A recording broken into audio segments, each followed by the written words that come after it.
ডায়াবেটিসের চিকিৎসা নিয়ে তো আমি গত প্রায় 6 বছর আমি রিসার্চ করেছি। ওটা রিসার্চ আমার শেষ, এটা খতম নবুয়তের মতো রিসার্চ শেষ হয়ে গেছে। তো এই চিকিৎসাটা পুরা শেষ হলো হাদিসের মাধ্যমে। এবং আমি ডায়াবেটিস নিয়ে 6 বছর ধরে ডায়াবেটিসের চিকিৎসা আবিষ্কার করতে পেরেছি হাদিসের মাধ্যমে। এবং আমি শিক্ষা নিয়েছি বাংলাদেশ বা ইন্ডিয়া পাকিস্তানের বড় বড় ডাক্তার যারা সমাজসেবামূলক কাজ করে, মানুষের সেবামূলক কাজ করে, শুধুমাত্র ওষুধ বেচার উদ্দেশ্য না, তাদের থেকে আমি শিক্ষা নিয়েছি। আমি গত প্রায় 6 বছর ধরে, গত মিনিমাম 6 বছর এর উপরে। করোনাটা অনেক আগে থেকে, করোনা তো 5-6 বছর তো করোনাটা হয়ে গেছে। তো সব মিলাইয়া আমি শেষ পর্যন্ত ফেললাম কোথায়? হাদিস। চিকিৎসা কথা ফেলাম আমার আসলে হাদিসের মধ্যে, সুন্নাহের মধ্যে। সুন্নাকে আজকে আমরা অবহেলা করতেছি। কি বলে মুসলমান? পৃথিবীর সকল দেশের মুসলমান, শুধু বাংলাদেশ নয়, এদেশের একই অবস্থা। এদেশের এক অবস্থা। তুই কেন জানোস? 24 ঘন্টা তো আমার আরবিদের সাথে কথা বলা, উঠা বসা। ওদের কাছে আমি দিনে দাওয়াত দিতেছি, কারণ ওরা আমার প্রতিটা কথা ওরা বুঝে। যখন আমি কথা বলি ওরা প্রতিটা কথার উপর ওরা ঈমান আনতে পারে, কারণ ওরা জন্মসূত্রে আলেম। 30 পারা কোরআন আলেম জন্মসূত্রে। হাফেজ যেটা বলতেছেন আলেম, কালাম আল্লাহর আলেম, ওরা কালাম আল্লাহর আলেম। ওরা আমার প্রতিটা কথা বুঝে, আমার প্রতিটা কথার উপর ওরা ঈমান আনতে পারে, কারণ ওরা মুসলমান। তো জন্মসূত্রে মুসলমান, জাননেওয়ালা মুসলমান, थोड़ा सा मानने वाला मुसलमान हुआ। और ये लोग जब से पैदा हुआ तब से 30 पारा कुरान का मतलब कलाम अल्लाह जानने वाला आलम है ये लोग। তো প্রতিটা সুন্নাহ হলো ওষুধ।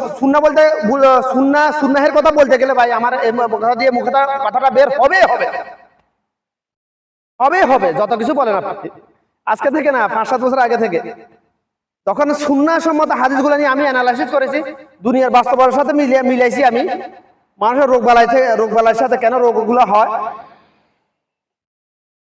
যেটা আল্লাহ আমাকে বুঝালো। সুন্নাহের সারাংশ হলো, সুন্নাহ মানে ওষুধ, রোগবালা থেকে বেঁচে থাকার জন্য, রোগবালা না হওয়ার জন্য, রোগ মুক্তির জন্য, বিপদ আপদ থেকে বেঁচে থাকার জন্য।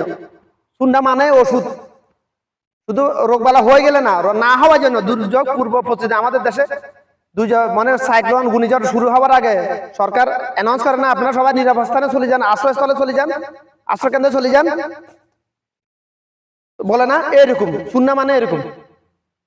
আমার আসলে প্রতিটা সুন্নাহ আল্লাহর কসম করে বলতেছি, প্রতিটা সুন্নাহই হলো আমাদের জন্য ওষুধ। আজকে আমরা মুসলমান ইমানের দুর্বলতার কারণে সুন্নাহকে অবহেলা করতেছি। কি বলে, আর এটা তো সুন্নাহ, মানলে নাকি পাবো, না মানলে তো গুনাহ নাই। কিন্তু সুন্নাহের ফজিলত, আদম সন্তান যদি হিন্দু, খ্রিস্টান, বৌদ্ধ, মুসলমান সবাই, যে কোনো আদম সন্তানের কথা বলি, শুধু মুসলমান না, আদম সন্তান যদি সুন্নাহের ফজিলত জানতো, তাহলে কোন পৃথিবীর কোন আদম সন্তান একটা সুন্নাহ ছাড়তো না। আমার রাসূলের একটা সুন্নাহ ছাড়তো না। যার ইমান আছে সে সুন্নাহের নেকি পাবে, ফজিলত পাবে। যার ইমান না সে নেকি পাবে না, ফজিলত পাবে। সুন্নাহের দুটা দিক, নেকি আর ফজিলত।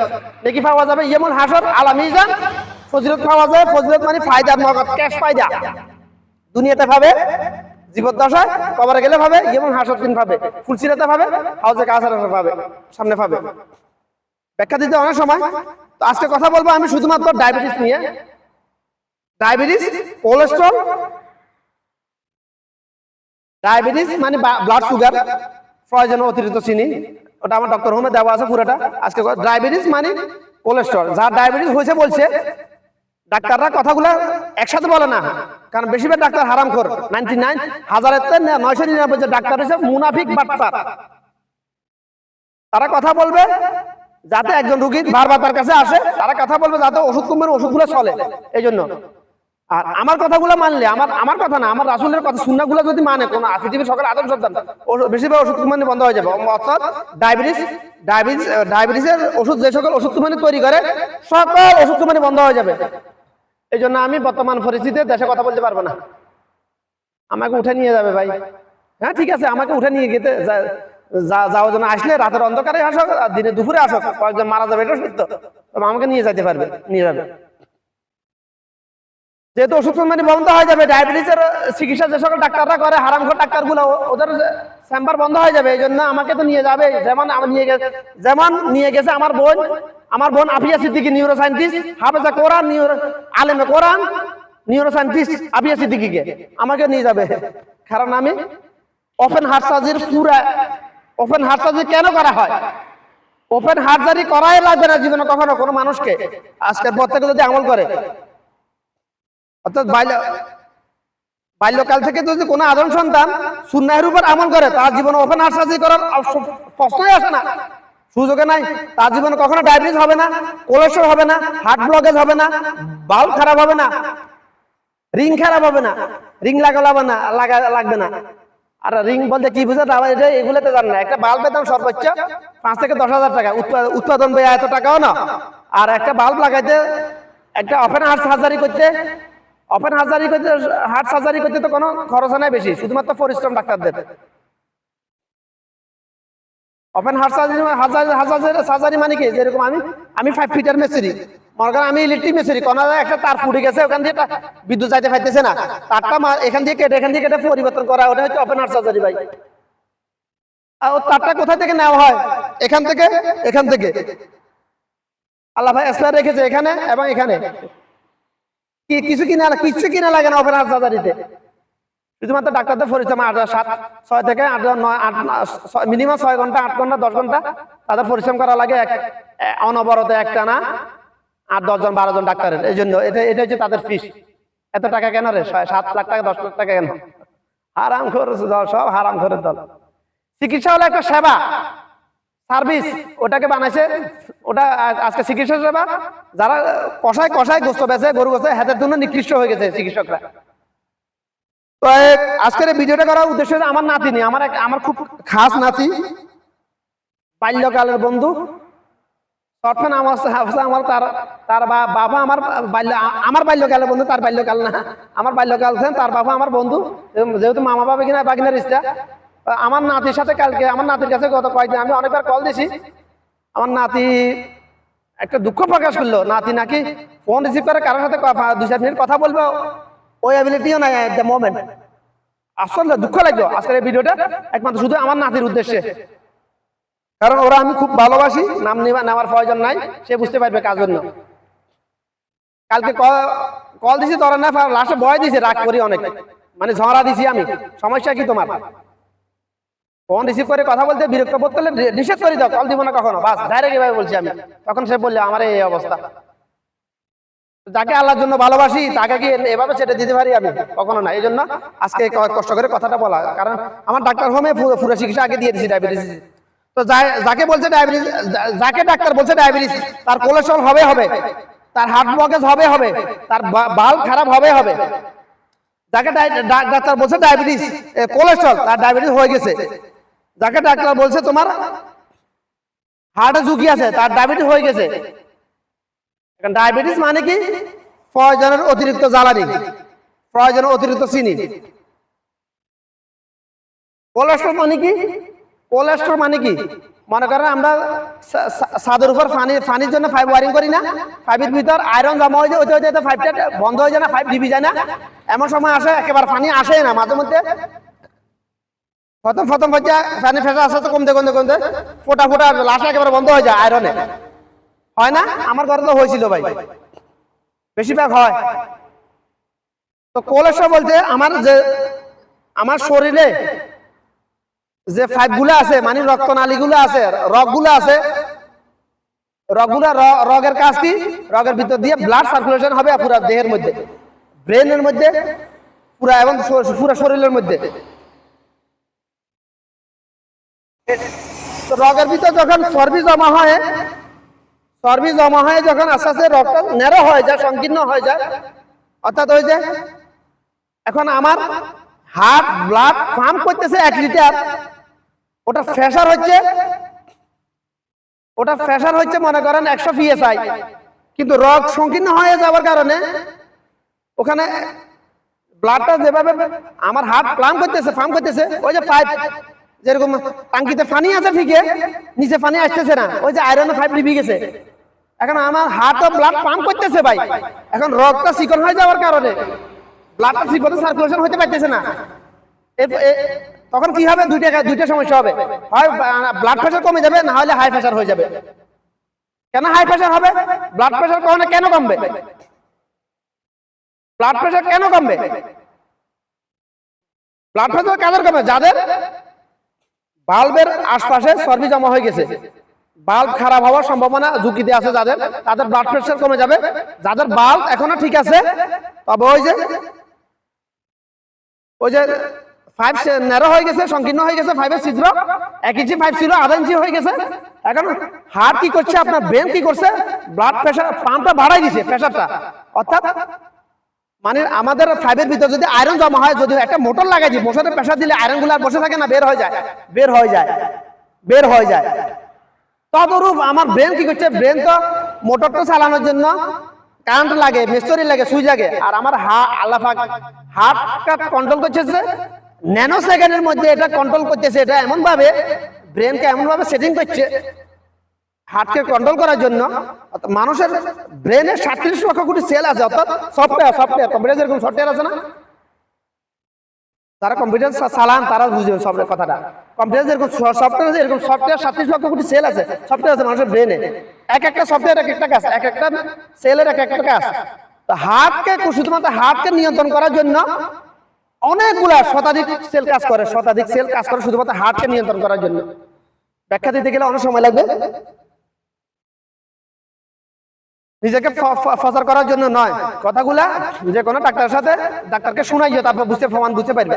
ওই ডাক্তার বলবে এত কিছু জানে কিভাবে, আমি কিভাবে জানি, তোদের জানার দরকার নেই। শুধুমাত্র আমার রাসূলের হাদিসের উপর ঈমান আনলে তোদের জন্য যথেষ্ট, আমার কথার উপর নয়। এখন ব্রেন কি করছে, আমার একটা সেলকে সিগন্যাল দিতে আমার হার্টের প্রেশারটা বাড়াই দিছে। কেন বাড়াই দিছে? আমার ব্রেনে যে অক্সিজেনের প্রয়োজন, ওটা সার্কুলেশন হইতেছে না।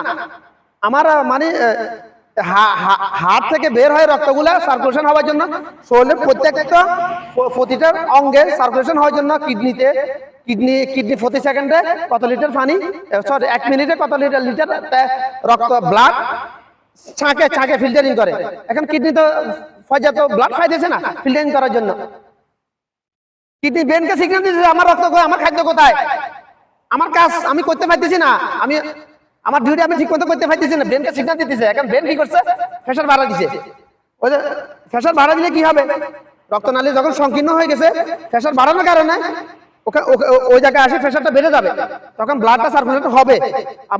আমার শরীরে যতটুকু ব্লাড সার্কুলেশন প্রয়োজন, ফার্ম করা প্রয়োজন, ততটুকু ফার্ম করবে এবং সার্কুলেশন হবে। যেরকম মোটর লাগাই দিলে ঠেলি আয়রন সবগুলো বার করে এলায়।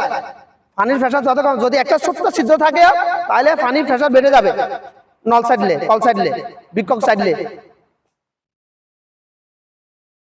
এখন ওখানে তো মোটর লাগাই দিছি, মোটরে প্রেশার দিছি, হয় পানি বের হবে, না হলে পাইপ পেটে যাবে, একটা না একটা হবে। এখানে তো পেটে যাওয়ার সিস্টেম নাই, এখন কি হবে, আমার ব্রেন যখন ব্লাড প্রেশার বাড়াই দিবে, তখন আমাদের রগের মধ্যে শুধু ব্যথা হবে। রগে আমরা বলি না গেড়ি ধরেছে, এখানে ব্যথা হবে, এখানে ব্যথা হবে, জায়গায় ব্যথা হবে। আপনার বেশিরভাগ এটার উপর থেকে এই জায়গায় ব্যথা হবে, মাথায় ব্যথা হবে। মাথা কেন ব্যথা হবে, আপনার heart brain circulate blood pump বাড়াই দিছে। আপনার ব্রেনে যে নার্ভগুলো আছে, রগগুলো আছে, ওগুলো খুব ন্যারো, চুলের চাইতে ন্যারো এগুলা, আল্লাহ পাকের কুদরত। এখন ওখানে প্রেশার পড়তেছে, তো ব্লাডের প্রেশার পড়তেছে, এই জন্য মাথা ব্যথা শুরু হয়ে যাবে। এখন ব্লাড প্রেশার বেড়ে গেলে কোনো ঊর্ধ্বগত মেডিসিন ওষুধ খাবার, ব্লাড প্রেশার যখন প্রয়োজন হয়, আমার ব্রেন কখন ব্লাড প্রেশার বাড়াবে, যখন প্রয়োজন হবে তখন বাড়াবে। ব্রেন কখন ব্লাড প্রেশার কমাবে, যখন প্রয়োজন হবে তখন কমাবে। আমরা কি করে, ওষুধ খেয়ে ওটাকে জবরদস্তি এটা কমায় রাখি, এবং ওটা রিয়াকশন আমরা বুঝি না। ওষুধ খাবেন না কখনো। অনেকে রীতির বসে তেঁতুলও খাবেন না। আপনার যখন ব্লাড প্রেশার বেড়ে যাবে, আপনি গোসল করবেন, সাথে গোসল করবেন ঠান্ডা পানি দিয়ে, যত পারেন, যদি পারেন মাইনাস, আরো উত্তম, ঠান্ডা পানি দিয়ে গোসল করবেন, শুয়ে যাবেন, চলাফেরা করবেন না। চলাফেরা করলে আপনি হার্ট অ্যাটাক করার সম্ভাবনা থাকবে, আপনি ঘুরে পড়ে যাওয়ার সম্ভাবনা আছে, ঘুরে পড়ে গেলে আপনার রক্ত ছিটে যেতে পারে, মারা যাওয়ার সম্ভাবনা আছে, হায়াত শেষ হলে। তবে সমস্যা একটা হবে, প্যারালাইসিস হয়ে যাওয়ার সম্ভাবনা আছে। এই জন্য যখন ব্লাড প্রেশার বেড়ে যাবে, কোনো ওষুধ খাবেন না, তেঁতুল খাবেন না। আপনি সাথে সাথে গোসল করবেন, ঠান্ডা পানি দিয়ে গোসল করবেন, গরম পানি দিয়ে নয়, ঠান্ডা পানি দিয়ে গোসল করবেন এবং ঘুমানোর শুয়ে যাবেন, সাথে সাথে শুয়ে যাবেন। শুয়ে যাবেন, আপনি যেখানে থাকুন না কেন শুয়ে যাবেন, 10 মিনিটের মধ্যে শুয়ে যাবেন। আমি তো ওইভাবে করতেছি, আমি করতেছি তো ভাই, আপনারা না করলে নাই, আমি করতেছি। আমি কি এমনি বলতেছি? আমি নিউরো সায়েন্টিস্ট, আমাকে আল্লাহ পাক কুদরতি ভাবে নিউরো সায়েন্টিস্ট বানাইছে। অনেক বড় বড় ডাক্তাররা তা জান না, 5-10 বছর পড়ালেখা করে যা জানে না তার থেকে বেশি আল্লাহ পাক আমাকে জানাইছে। আমি কি এমনি বলতেছি ভাই? আমার প্রেশার বেড়ে গেছে গত 2-3 দিন আগে, প্রেশার বেড়ে গেছে কোনো কারণবশত। কেন বেড়ে গেছে এটা আমি জানি, আপনাদের জানার প্রয়োজন নাই। প্রেশার যখন বেড়ে গেছে আমি কি করছি? আমি তাড়াতাড়ি আমাদের দোকান বন্ধ করার সিস্টেম হচ্ছে 11টা বাজে, মার্কেট নিয়ম। আমি দোকান বন্ধ করি, আমি দোকান থেকে বের হয়ে যাই 10টা বাজে। দোকানের লোক আছে, ওরা থাকে, দোকানে ক্যামেরা আছে, ওয়ার্ল্ডের যে কোনো জায়গা থেকে আমি আমার দোকান নিয়ন্ত্রণ করতে পারি, দেখতে পারি, কোনো অসুবিধা নেই। আমি দেশে গেলে তো, আমি দেশে 3 মাস ছিলাম, 5 মাস ছিলাম, 3 মাস ছিলাম, আমি দেশ থেকে দোকান পরিচালনা করছি না, তো অসুবিধা নাই। তো আমি সাথে সাথে দোকান থেকে বের হয়ে গেছি। তো আমার এক কাস্টমার আসছে, হাতের একই অবস্থা, আজকে আমার এই সমস্যা, ঘুরেফেরা বেশি করছে, আমার ব্লাড প্রেশার বেড়ে গেছে। আমার একই অবস্থা, আমার একই অবস্থা, প্রেশার বেড়ে গেছে আজকে। তুই যে যা ঘুমাই যা, আমি যাইতেছি ঘুমাই যাবো। আমি চলে আসছি, বাসায় আসি, ভাত খাই না সম্ভবত ওই দিন, 2-3 দিন আগের কথা। তো আমি আসি, ঘুমাই গেছি, আমি তাড়াতাড়ি ঘুমাই গেছি, সে চলে গেছে। কোথায় ব্লাড প্রেশার? কারণ একটা মানুষ যখন শুয়ে যায় তার ব্লাড প্রেশার অটোমেটিক কমে যায়। আপনি সুস্থ থাকুন, অসুস্থ থাকুন, একটা মানুষ যখন শুয়ে যাবে তার ব্লাড প্রেশার অটোমেটিক কমে যাবে। কেন? যেমন একটা গাড়ির ইঞ্জিন আমি স্টার্ট দিচ্ছি ঠিকই, কিন্তু গাড়ির লুব অয়েল সার্কুলেশন, গাড়ির আরপিএমটা কম অবস্থা আছে, আরপিএমটা কম।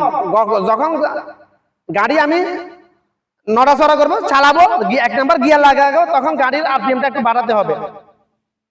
অর্থাৎ গাড়ির oxygen circulation, oil circulation, lube oil circulation সবগুলো বাড়াতে হবে। আরপিএম এর মিনিং হলো এটা, আরপিএম এর মিনিং হলো রোটেশন পার মিনিট। তো এসকেলেটর যখন দিব, এই 3টে কাজ করবে ইঞ্জিন। আপনার অক্সিজেন, ইঞ্জিনের অক্সিজেন গ্রহণ করার ক্ষমতা বেড়ে যাবে, কার্বন ডাইঅক্সাইড বের করার ক্ষমতা বেড়ে যাবে, তেল গ্রহণ করার ক্ষমতা বেড়ে যাবে, লুব অয়েল সার্কুলেশন বেড়ে যাবে ইঞ্জিনের ভিতরে। ক্যারেনশেপ, ওই যে হিট বেজেন, ইঞ্জিনের ক্যারেনশেপ আর মানুষের হার্ট একই থিওরিতে কাজ করে, একটু বেশ কম আছে, ভিন্নতা আছে, থিওরি একটাই। তো ইঞ্জিন গাড়ির ইঞ্জিন গাড়ি যত স্পিডে চলবে, তার ক্যারেনশেপ তত স্পিডে ঘুরবে, লুব অয়েল সার্কুলেশন তত বেশি হবে, হ্যাঁ, মোবিল প্রেসার তত বাড়বে। যারা ইঞ্জিন মেকানিক আমার কথাটা বুঝবে। আমি ইঞ্জিন মেকানিক, পুরো একটা ইঞ্জিন ডাউন দেওয়ার মতো মেকানিক, আমি সাধারণ মেকানিক না করি না। কারণ ওটা হারামি ডিপার্টমেন্ট বেশিরভাগ মিথ্যা কথা, খালি মিথ্যা কথা। গাড়ির গ্যারেজের ডিপার্টমেন্টে গেলে খাইলে মিথ্যা কথা ভাই, হাসা কথা কেউ না এখানে।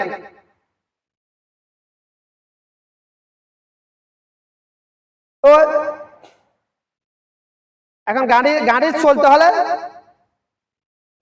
আরপিএম বেড়ে যাবে, প্রেসার বাড়বে। মানুষ একই অবস্থা, চলাফেরা করলে যত চলাফেরা করবে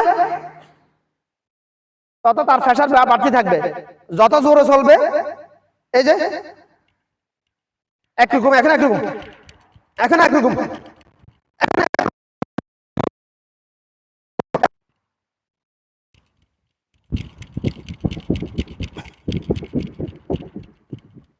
একজন মানুষের ব্লাড প্রেসার নর্মালি 80 থেকে 120, এটা রিল্যাক্স আছে অবস্থায়, অর্থাৎ স্বাভাবিক অবস্থায় একজন মানুষের ব্লাড প্রেসার 80 থেকে 120।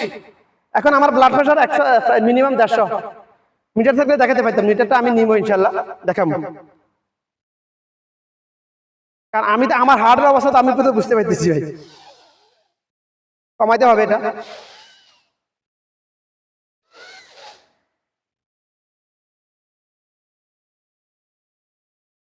আশা করি